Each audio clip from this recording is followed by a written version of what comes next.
రఘువీర రణధీర రామ రామ రామ. రఘువీర రణధీర రామ రామ రామ. సుకుమార సుందర రామ రామ రామ. రామాయణ పారాయణ 73వ భాగం. ఇంద్రజిత్తు యుద్ధ లాఘవం. రామాయణ పారాయణంలో మనం 72వ భాగంలో కుంభకర్ణుని వధ మనం చదువుకున్నాం, విన్నాం. నాకేమనిపించిందంటే ఈ యుద్ధకాండ ఆధ్యాత్మిక రామాయణంలోనూ వాల్మీకి రామాయణంలో కొంచెం తేడాలు ఉన్నాయి.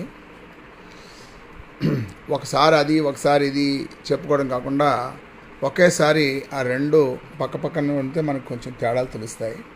తేడాలు ఉన్నంత మాత్రాన మనం ఏది సరైంది ఏది కాదు అన్నది ఆలోచించక్కర్లేదు. దానికి కారణంగా ఒక కథ చెప్తాను. శివుడు సతీదేవిని తన తండ్రి ఇంటికి వెళ్ళొద్దు అని చెప్పినప్పుడు ఆవిడ వెళ్తుంది. అక్కడ దక్షయజ్ఞంలో తన భర్తకి జరిగిన అవమానం చూసి భరించలేక ఆవిడ అగ్నిలో దూకి దేహత్యాగం చేసుకుంటుంది. ఆ తర్వాత ఆ సతీదేవి శరీరాన్ని తీసుకుని పరమేశ్వరుడు మొత్తం ముల్లోకాలు తిరుగుతాడు. ఆ తిరిగినప్పుడు ఈ జితేంద్రుడైనంటే దేవదేవుడైన మహాదేవుడైన ఆయన ఇలాగా మాయలో పడ్డం గురించి దేవతలందరూ చింతిస్తుంటే విష్ణుమూర్తి ఏం చేస్తారంటే సుదర్శన చక్రంతో ఆ సతీదేవి యొక్క శరీరాన్ని ముక్కలుగా చేస్తాడు. ఆ ఒక్కొక్క ముక్క ఒక్కొక్క చోట పడితే అవి అష్టాదశ శక్తిపీఠాలుగా వస్తాయి. అది మనం విన్నాం ఇంతకుముందు. ఆ తర్వాత ఏం చేస్తారంటే పరమేశ్వరుడు మేరుపర్వతం దగ్గరికి వెళ్తే అక్కడ కాకభూషుండు అనే ఒక ముని రామాయణం చెప్తుంటాడు. ఆ చెబుతుంటే అక్కడ ఎన్నో హంసలు కాకులు చేరి వింటుంటాయి. ఈయన అన్ని చోట్లకు వెళ్ళినప్పుడు ఎక్కడ ప్రశాంతత దొరకనప్పుడు పరమేశ్వరుడు ఆ కాకపురుషుడి దగ్గర వెళ్ళినప్పుడు ఆ రామాయణం వింటాడు. ఆయన వింటూ కొంచెం ఆయనకి అనుమానం వస్తుంది. ఎందుకంటే ఈ రామాయణంలో ఆయన విన్న కథకి ఒక విధంగా చెప్పాలంటే ఆయన చూసిన రామాయణానికి ఈ రామాయణానికి తేడా కనిపిస్తుంది. కథ అంతా అయిన తర్వాత కాకభూషణ్ణి అడుగుతాడు. ఇది మన రామచరితమానస్లో రాసిన కథ అన్నమాట. ఇది ఆయన అడుగుతాడు, ఏంటి తేడా వచ్చిందంటే కాకభూషణ్ చెప్తాడు, 27 కల్పాలు జరిగాయి, అందులో 23 కల్పాల్లో రామావతారం వచ్చింది. ఆ 23 అవతారాల్లో కొంచెం తేడాలతో కథ జరిగింది. రాముడు, సీత, లక్ష్మణుడు అవన్నీ ఇది అయినా కూడా అదేమిటి అలా ఉంది, 27 కల్పాల్లో ఒక్కొక్కసారి రామాయణం, నేను మరి ఒక రామాయణం చూశాను అని పరమేశ్వరుడికి ఒక అనుమానం వచ్చినప్పుడు కాకభూషణుడు అడుగుతాడు, మీరు ఎప్పటి నుంచి ఉన్నారు అని చెప్పి. ఆయన అంటాడు, నేను రామద మహర్షి దగ్గర నేను శిష్యుడికి చేసినప్పుడు భక్తి యోగం గురించి నేను చాలా పట్టుగా ఉన్నాను, రామభక్తి గురించి. ఆయన అద్వైతం గురించి చాలా పట్టుగా ఉన్నారు. ఆయనకు చాలా కోపం వచ్చింది. నువ్వు కాకిలాగా కూసిందే కూస్తున్నావు, నువ్వు భక్తి యోగంలోంచి నువ్వు జ్ఞానయోగంలో రాలేదని చెప్పి ఆయన శపించాడు. ఆ శపించినప్పుడు ఏమన్నా అంటే, నువ్వు కాకిలా అరుస్తున్నావు కాబట్టి కాకి లాగా అయిపోవన్నాడు. సరే, నేను ఆయన పాదాల మీద పడి నేను రామభక్తిని వదిలిపెట్టలేకపోతున్నానండి, మరి అది నా తప్పో లేకపోతే ఆ రామనామం యొక్క గొప్పతనం అంటే ఆయన చాలా జాలి చెంది నాకు వరం ఇచ్చాడు. నీకు ఈ బ్రహ్మలు, విష్ణువులు, శివుడు వీళ్ళందరూ కల్పానికి మారుతుంటారు. నీకు ఆ ఇది లేకుండా, శ్రమ లేకుండా నువ్వు చిరావువే ఉంటావు అని చెప్పారు. ఈ కాకభూషణుడి గురించి వాల్మీకి యోగ వాసిష్టంలో వశిష్ఠుడు కూడా చెప్తాడు. ఆ కాకభూషణుడి దగ్గరికి వెళ్ళి ఆయన రామాయణం గురించి వెళ్ళడం, తర్వాత ఈ సృష్టి గురించి వెళ్ళడం అంతాను. ఈ కథ అంతా చెబుతూను కాకభూషణుడు ఏంటంటే శివ, నువ్వు కూడా పరమేశ్వరుడివే. ఆ పరమాత్మ నుంచి ఎప్పుడైతే సత్వగుణం ప్రధానంగా విష్ణువు, రజోగుణం ప్రధానంగా బ్రహ్మ, తమోగుణం ప్రధానంగా పరమేశ్వరుడు వస్తారో మీరు మళ్ళా ఆ పరమాత్మలో లయమైపోతుంటారు. మళ్ళీ వచ్చినప్పుడు మీరు లోకాల్ని పాలిస్తుంటారు, కానీ అంతకు ముందు జరిగింది మీకు గుర్తుండదు. అందువల్ల బ్రహ్మవాదులు జ్ఞానాన్ని తీసుకుని, సత్యాన్ని తీసుకుని పరమాత్మలో లీనమవుతారు. వాళ్ళు మళ్ళీ ఈ సృష్టికి రారు. కానీ భక్తి మార్గంలో ఉన్న వాళ్ళు, శైవులు కానీ వైష్ణవులు కానీ మరలా పుడుతూ ఉంటారు. అందువల్ల జ్ఞానానికి భక్తికి తేడా లేకపోయినా కూడా నారదుడు నాకు మోక్షం వద్దన్నాడు.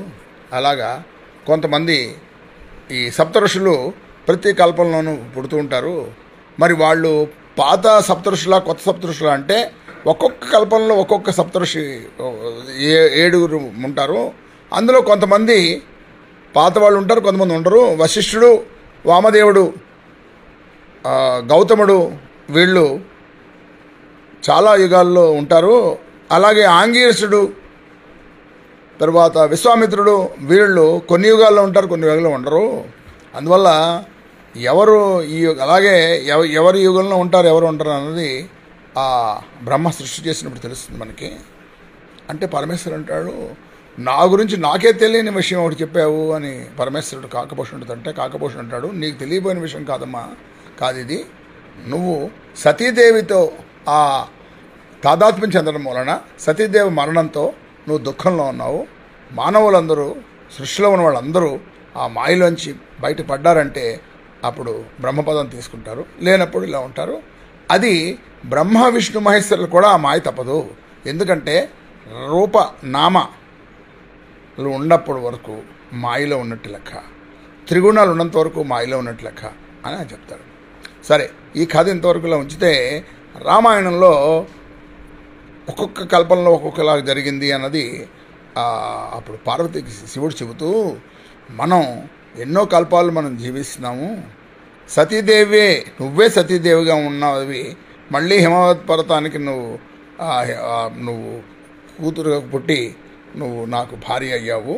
అందువల్ల ఈ కల్పంలో నువ్వు నాతో ఉన్నావు, కానీ నువ్వు చేసిన గొప్ప పని ఏంటంటే నాలో అర్ధభాగాన్ని నువ్వు కోరుకున్నావు. అందువల్ల నువ్వు నేను ఇంకా దగ్గరయ్యాము.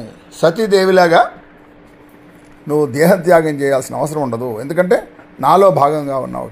అందువల్ల ఈ కథ ఎందుకు చెప్తున్నానంటే, మనం పురాణాలు చదువుతున్నప్పుడు చాలామంది రామాయణంలో పిటకల వేటలాగా అలా ఏది జరిగింది, ఇలా జరిగింది, ఇది వాల్మీకి రామాయణంలో లేదు, అది ఇందులో ఉంది అని అంటారు. ఇవన్నీ చాలా ముఖ్యమైన విషయాలు కాదు. ఏది ముఖ్యమైన విషయం అంటే అందులో మనం నీతిని నేర్చుకోవడం ముఖ్యమైన విషయం. ఇప్పుడు మనం సినిమా చూస్తున్నాం, సినిమా అయిన తర్వాత మనం అందులోంచి బాగుందా లేదా, కామెడీయా లేకపోతే ట్రాజిడీయా, లేకపోతే అందులో మనకి ఏమైనా నచ్చిన విషయం అని అనుకుంటాం. కానీ ఆ కథ అన్నది ఎలాగైతే రచయితను దర్శకుడు నిర్మిస్తారో అలాగే భగవంతుడు కూడా మన జీవితాలను నిర్మిస్తాడు. అందులో మనకు కొంచెం చిన్న చిన్న వెసులుబాటు ఉంటుంది. ఆ వెసులుబాటే మన యొక్క ఇండివిజువల్ ఫ్రీడము. అందువల్లే ఏ మనిషి అయినా సరే తన మరణాన్ని, తన జన్మని మార్చలేడు, కానీ ఆ మధ్యలో చేయొచ్చు. దానికి ఒక ఉదాహరణ చెప్తాను. మనం ఇక్కడ నుంచి రైలు ఎక్కి ఢిల్లీ వెళ్తుంటే ఆ టికెట్ కొనుక్కోగానే మనం ఢిల్లీ వెళ్తున్నట్టు తెలుస్తుంది అందరికీ. దాన్ని డెస్టినీ అంటారు. ఆ డెస్టినీలో నాగ్పూర్లో మనం దిగిపోతే మనం దిగచ్చు. అది దాన్ని ప్రారంభం అనవచ్చు లేదా స్వయంకృతం అనవచ్చు. అందువల్ల ఇలా జరగడం మూలానే సృష్టిలో ఒక రకమైన ఉత్సాహం అది ఉంది. ఎందుకంటే అన్నిసార్లు అన్ని రకాలుగా జరగదు, అలా అని జరగకుండా మానదు. ఇది తెలుసుకోవాలంటే మన మానవ మేధస్సు సరిపోదు. ఇప్పుడు మనం రామాయణం కథకు వస్తే, ఇది ఎందుకు చెప్పాల్సి వచ్చింది అని అనుకుంటే, కుంభకర్ణుడిని చనిపోయిన తర్వాత నేను కుంభకర్ణుడిని చాలా తేలిగ్గా చంపేశాడు రాముడు అని అనుకున్నాను. ఎందుకంటే ఒక బాణంతో ఒక చెయ్యి, గద ఉన్న చెయ్యి ఖండిస్తాడు, తర్వాత ఇంకో బాణంతో రెండో చెయ్యి ఖండిస్తాడు, తర్వాత 2 కాళ్ళు ఖండిస్తాడు, తర్వాత మనిషిని నోట్లో బాణాలన్నీ వేసి శిరస్సునేమో లంకాపురి మీద, తన శరీరమేమో సముద్రంలో పడిపోతుంది. అది మనం పోయిన భాగంలో చదువుకున్నాం. కానీ ఆ కుంభకర్ణుడు ఎలా యుద్ధం చేశాడు అన్నది నేను చదువుతుంటే మళ్ళీ చదువుతుంటే నాకు అనిపించింది, మనం కొట్టే తెచ్చే అన్నట్టుగా మనం చాలా తక్కువలో మనం నేర్చుకుంటే ఆ కుంభకర్ణుడి యొక్క గొప్పతనాన్ని మనం కనుక్కోలేము అని అనిపించింది నాకు. అందువల్ల ఒక్కసారి ఆ కుంభకర్ణుడు ఎంత చాలా భయంకరుడు అని అన్న విషయం తెలుసుకోవడానికి ఒకటిను. తర్వాత ఈ భేదాలు మనం చూస్తున్నప్పుడు మనకి కొన్ని కథలు మనం చిన్న మనం మిస్ అయిపోతుంటాం. పోయిన భాగంలో కుంభకర్ణుడి వధలో నేను ఒక మిస్ అయిన భాగం చెప్తాను. అదేంటంటే, సుగ్రీవుడితో ఆయన కుంభకర్ణుడి యుద్ధం. సుగ్రీవుడు తక్కువవాడు కాదు, చాలా గొప్పవాడు. ఆ సుగ్రీవుడు ఏం చేస్తాడంటే, ఆయన రామా నేను కుంభకర్ణుని ఎదుర్కొంటాను అని చెప్పి ఆయన వెళ్తాడు.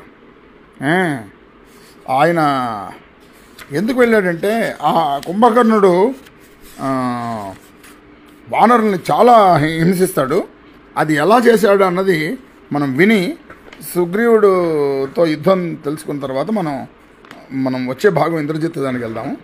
ఇది కొంచెం ఎక్కువైనా కూడా నాకు అనిపించింది ఏంటంటే, మనం తక్కువలో యుద్ధకాండని పూర్తి చేసేస్తే ఆ యుద్ధం యొక్క గొప్పతనం తెలియదని నా ఉద్దేశం. అప్పుడు ఆయన వస్తున్నప్పుడు, కుంభకర్ణుడు వస్తున్నప్పుడు ఒక మహా భీకరాకారంగా వస్తుంటే ఆయన్ని చూసి అందరూ వానరులు పారిపోతున్నారట. మీరు ఎందుకు పారిపోతున్నారు? మీ మీ ప్రాణాలు రక్షించడానికి వెళ్తున్నారు. అసలు ఈ కుంభకర్ణుడు ప్రాణం అన్న మనిషి రాక్షసుడు కాదు, ఒక యంత్రము అని చెప్పి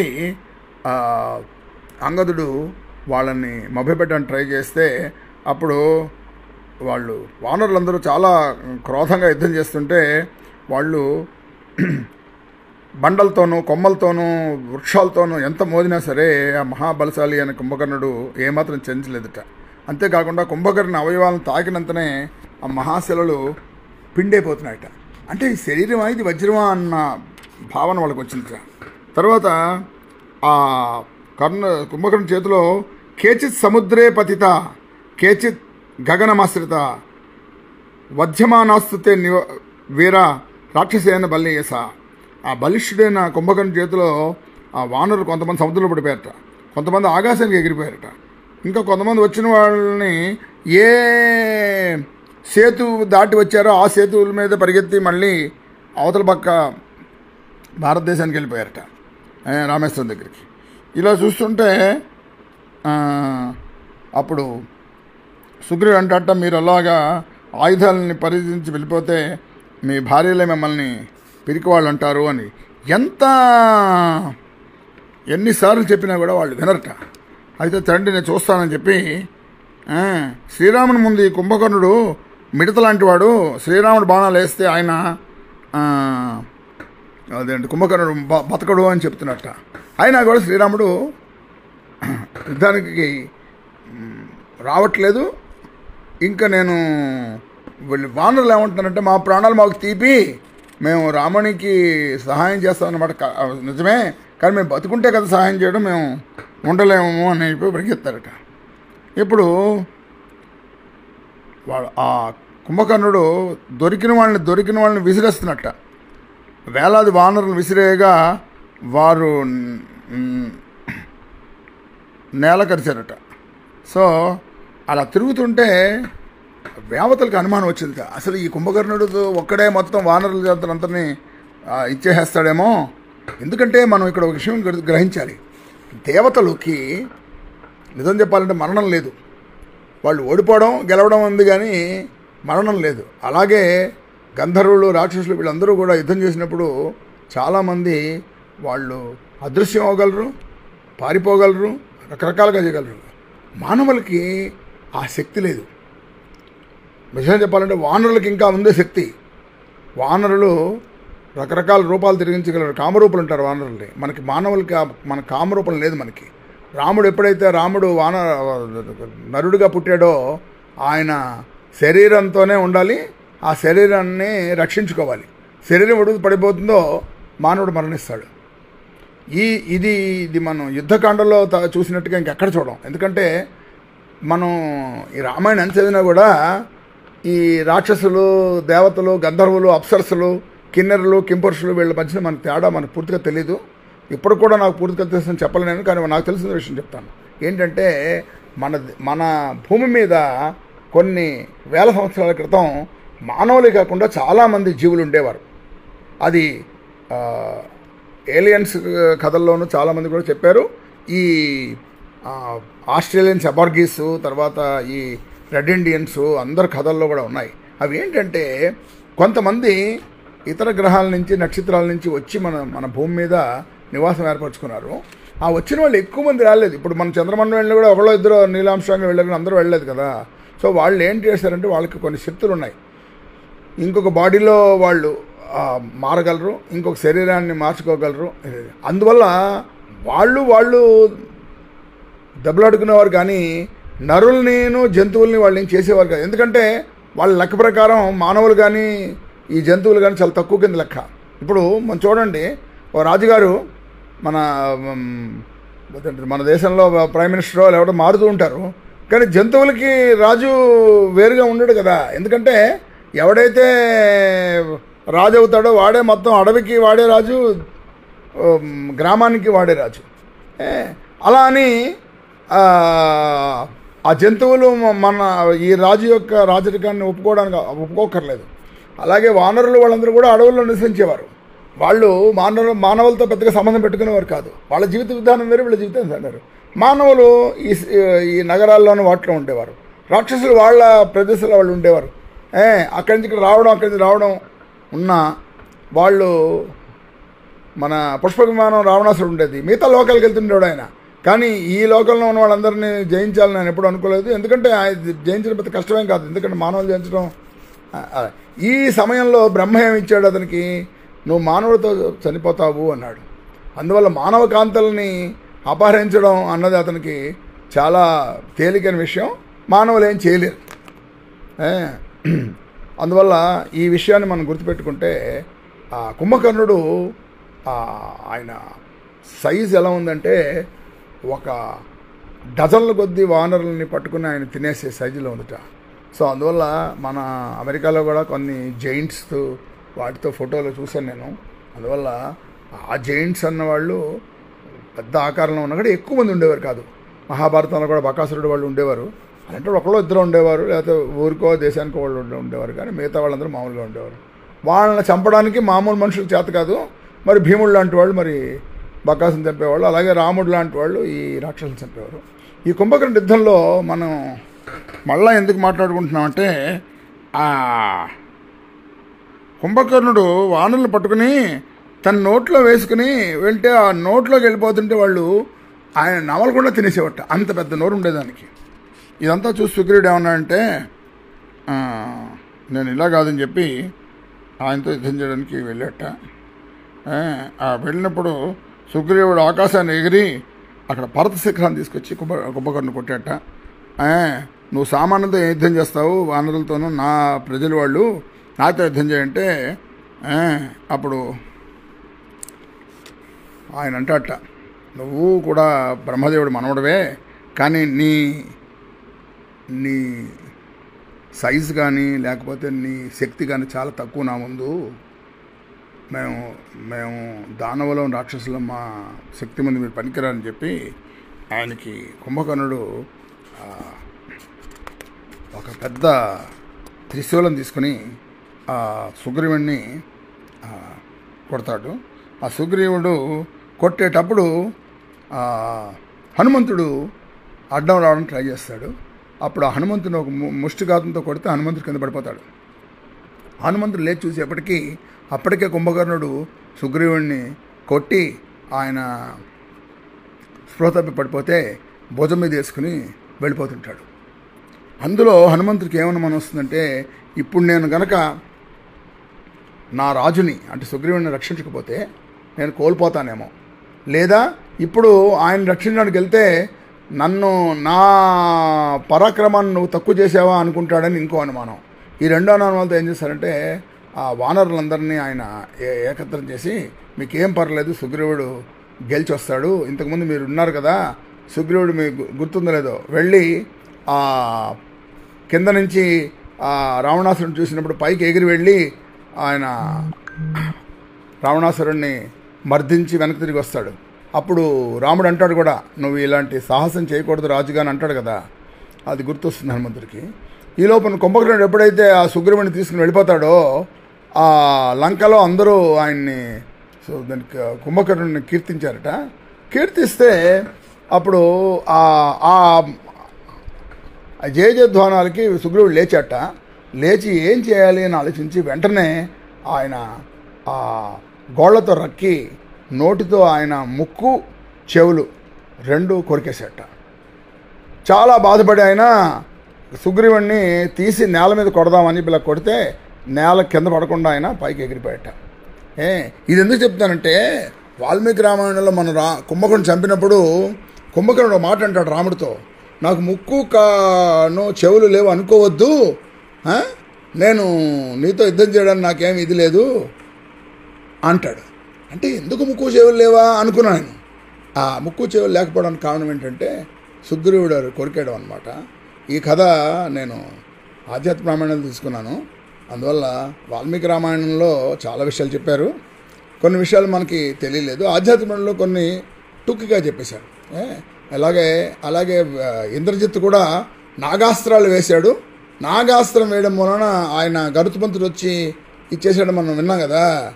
ఈ రెండోది అంటే ఆయన బ్రహ్మాస్త్రం వేసింది వాల్మీకి రామాయణంలో చెప్పారు కానీ ఇందులో చెప్పలేదు. సో ఇవాళ మనం ఈ ఇంద్రజిత్తు బ్రహ్మాస్త్రం వేయడం గురించి మనం విందాం.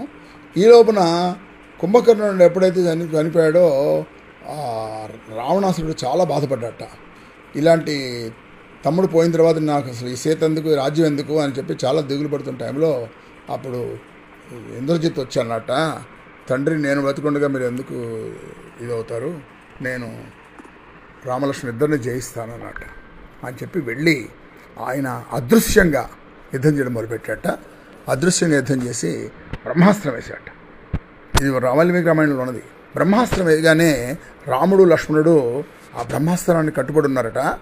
అప్పుడు రాముడు చెప్పాట, నువ్వు ఆయన బ్రహ్మకి మీద గౌరవం మీద మనం ఆ బ్రహ్మాస్త్రానికి కట్టుబడి ఉండాలి, మనమేమో ఆయన ఆ ఇంద్రజిత్ బ్రహ్మాస్త్రానికి మనం ఎదురుగా ఏం వేయొద్దు అని చెప్తాడు. ఎప్పుడైతే ఆయన ఇంద్రజిత్ బ్రహ్మాస్త్రం వేస్తాడో ఆ రాముడును లక్ష్మణుడు కింద పడిపోతారు. అప్పుడు ఇంద్రజిత్ ఏం చేస్తారంటే వెనక్కి వెళ్ళిపోతాడు. వెనక్కి వెళ్ళి రావణాసు చెప్తాడు, నువ్వు ఎందుకు కష్టపడుతున్నావు, ఆల్రెడీ వాళ్ళిద్దరిని నేను యుద్ధంలో ఓడించేశాను, వాళ్ళు బ్రహ్మాస్త్రానికి కట్టుబడి ఉన్నారు అని చెప్తారు. అప్పుడు అంటే రావణాసురుడు చెప్తాడనమాట, అదేంటిది మనం గెలిచామని చెప్పి మనం యుద్ధభేరి మోగించండి అని చెప్పని. ఆ యుద్ధభేరి మోగించినప్పుడు అప్పుడు జాంబవంతుడు ఏమంటాడంటే, మొత్తం ఈ కుంభకర్ణుడు యుద్ధంలో మొత్తం అందరినీ వానరులందరినీ నాశనం చేసినట్టే అనిపించింది.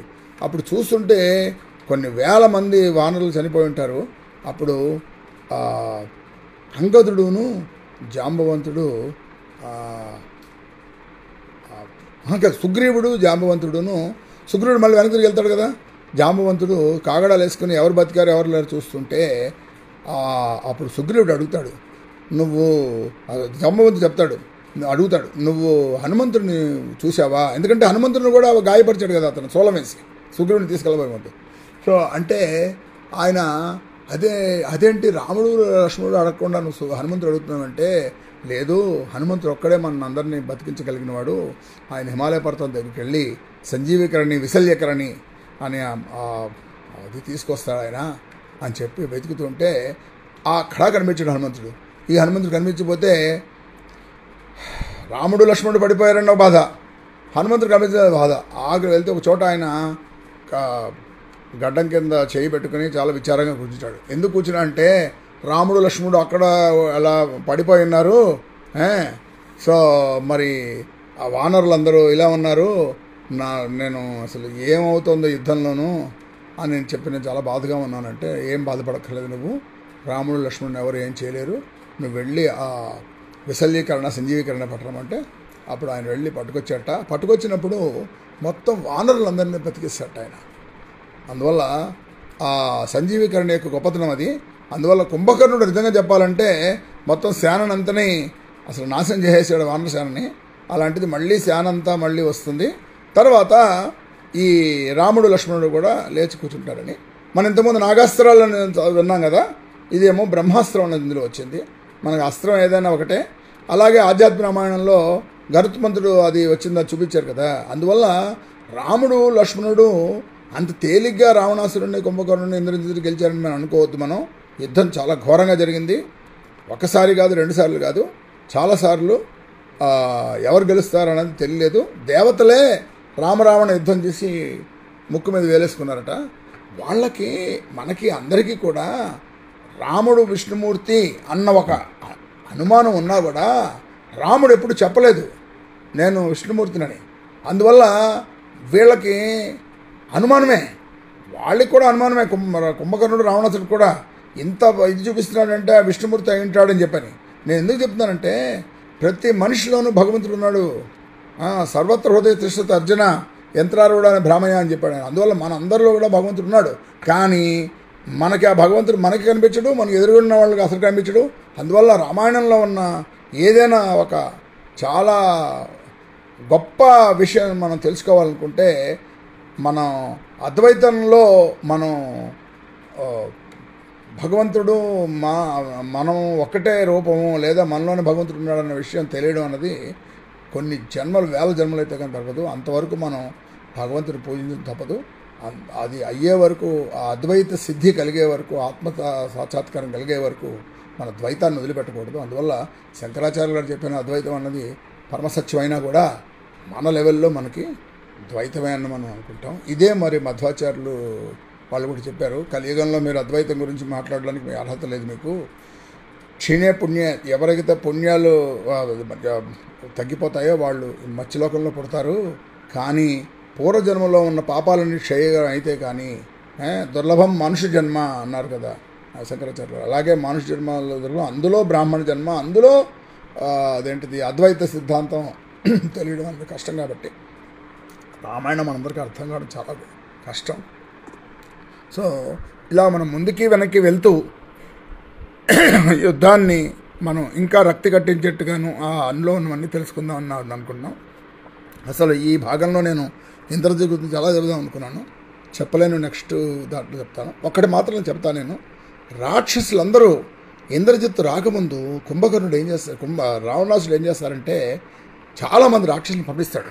ఆ రాక్షసులను పంపిస్తే వాళ్ళందరూని వానరులు చాలా ఘోరంగా చంపేస్తారు. అది ఎలాగని చంపారంటే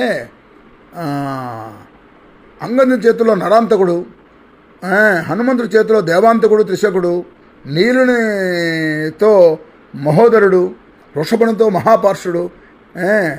సో వీళ్ళందరూ చనిపోతే అప్పుడు ఏమనిపిస్తుందంటే మనకి వానరులు గెలుస్తున్నారు అనిపిస్తుంది. ఆ సమయంలో ఇంద్రజిత్ వచ్చి మొత్తం యుద్ధాన్ని పూర్తిగా మార్చేస్తాడు. కుంభకర్ణుడు కూడా అదే జరుగుతుంది. కుంభకర్ణుడు వచ్చినప్పుడు కూడా రాముడు వచ్చి మళ్ళా కుంభం చంపే వరకు కూడా చాలా ఉత్కంఠగా జరుగుతుంది. అలాగా ప్రతి రోజు యుద్ధంలో ఎవరు గెలుస్తారు అన్నది దేవతలకి ఎవరికి తెలియదు. అందువల్ల ఏదో మామూలుగా జరిగింది యుద్ధం, రాముడు రావణాసురుని చంపాడని మనం కొట్టే తెచ్చని చెప్పుకుంటే మన యొక్క యుద్ధం యొక్క భీకరత్వం మనకు అర్థం కాదు. సో ప్రతిసారి ఇంక గెలుస్తున్నారు వానరులు అన్నప్పుడు రాక్షసులు వచ్చి మొత్తం ఆ యుద్ధం సీన్ మార్చేసి వెళ్ళిపోతారు. అలాగా 3 సార్లు వస్తాడు ఇంద్రజిత్తు. మొట్టమొదటిసారి వచ్చినప్పుడు నాగాస్త్రాలు వేస్తాడు. తర్వాత రెండోసారి వచ్చినప్పుడు బ్రహ్మాస్త్రం వేసి వాళ్ళని చేస్తాడు.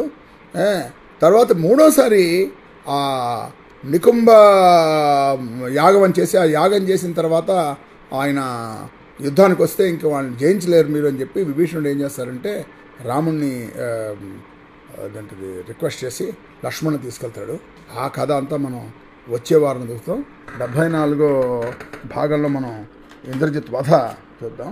ఎందుకంటే నేను ఈ భాగంలోనే ఇంద్రజిత్ వధ కూడా చెబుదాం అనుకున్నాను, కానీ ఇప్పుడు 23వ భాగంలో ఇంద్రజిత్ బ్రహ్మాస్త్రం వేయడం యుద్ధలాగం అని చెప్పాను. ఎందుకంటే మనం తొందరగా పూర్తి చేయవచ్చు, కానీ మన యొక్క ఆ యుద్ధం యొక్క పూర్తి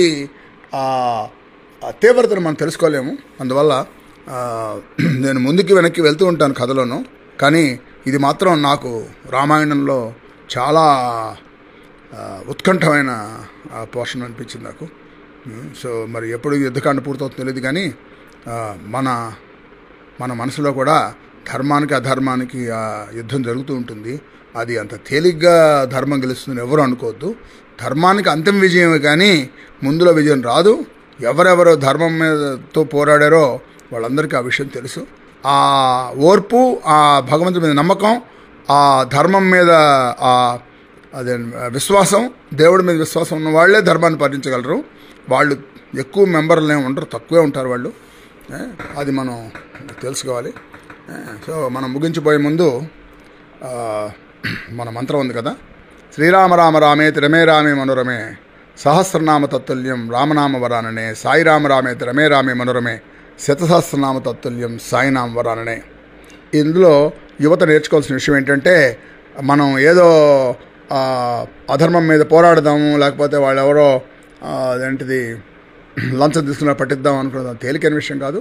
చాలా ధైర్యం ఉండాలి, చాలా ఓర్పు ఉండాలి, చాలా నమ్మకం ఉండాలి. అందువల్ల ధర్మయుద్ధం అన్న చేసేవాళ్ళందరూ ప్రతి వాళ్ళు చేద్దాం అనుకున్నా కూడా, అందువల్ల ఏంటంటే 3 రకాలుగా మనం మనుషుల్ని విడదీసుకోవాలి. ధర్మానికి పోరాడేవాళ్ళని, అధర్మం వాళ్ళు వేరుగా ఉండొచ్చు. ఒకళ్ళు ముందుండి యుద్ధం చేసేవాళ్ళు, 2 ఆ యుద్ధానికి సంబంధించిన సలహా సంప్రదింపులు సహాయం చేసేవాళ్ళు, 3వ వాళ్ళు వెనకాల నుంచి ఐడియా అది ఇచ్చేవాళ్ళు, ఏవైనా అయితే సపోర్ట్ చేసేవాళ్ళు. ఇప్పుడు మీరు ఒకసారి ఆలోచించండి, ద్రౌపది వస్త్రాపహరణలో ఎవ్వరూ నోరెత్తలేదు. అదే భీష్ముడు, ద్రోణుడు, కర్ణుడు కనుక ఇలా ఎందుకు చేస్తున్నామని అడిగి ఉంటే అసలు మహాభారత యుద్ధం ఉండేది కాదు. అందువల్ల వెనకాల నుంచి సపోర్ట్ చేయడం, ధర్మాన్ని సపోర్ట్ చేయడం అనేది మనందరి కర్తవ్యం. మనం ముందుండి పోరాడలేకపోవచ్చు, కానీ వెనకుండి మనం సపోర్ట్ చేయొచ్చు. అది మాత్రం యువత నేర్చుకోండి. ఎక్కడైనా అన్యాయం జరుగుతున్నప్పుడు ఇది అన్యాయం అని చెప్పండి. మీరు ఆపలేకపోవచ్చు, మీకు ధైర్యం లేకపోవచ్చు, కానీ చెప్పడానికి కూడా స్వాతంత్రం ఉంది మనకి. మన భారతదేశంలో ప్రతి వాడికి ఫ్రీడమ్ ఆఫ్ స్పీచ్ ఉంది, అది మరి ఉపయోగించుకోండి. దీనివల్ల ఏమవుతుందని అనుకోవద్దు, దీనివల్ల చాలా అవుతాయి. అలాగే సైలెంట్గా కూర్చోవద్దు, ధర్మానికి వ్యతిరేకంగా చెప్పండి. ఎప్పుడైతే మీరు ధర్మానికి వ్యతిరేకంగా చెప్పరో, భీష్ముడిలాగా 40 రోజులు అంపశయ్య పడుకోవాలి, ద్రోణుడిలాగా వధించబడతారు, కర్ణుడిలాగా ఇది అవుతారు. అందువల్ల ఎంత వీరత్వం ఉన్నా కూడా అధర్మానికి వ్యతిరేకంగా మనం మన వాయిస్ రైజ్ చేయాలి. అది యువతకు నేను చెప్పదలుచుకుంది. Sairam, signing off Rajasekhar Polapreda. రామాయణ పారాయణ 73వ భాగం సంపూర్ణం.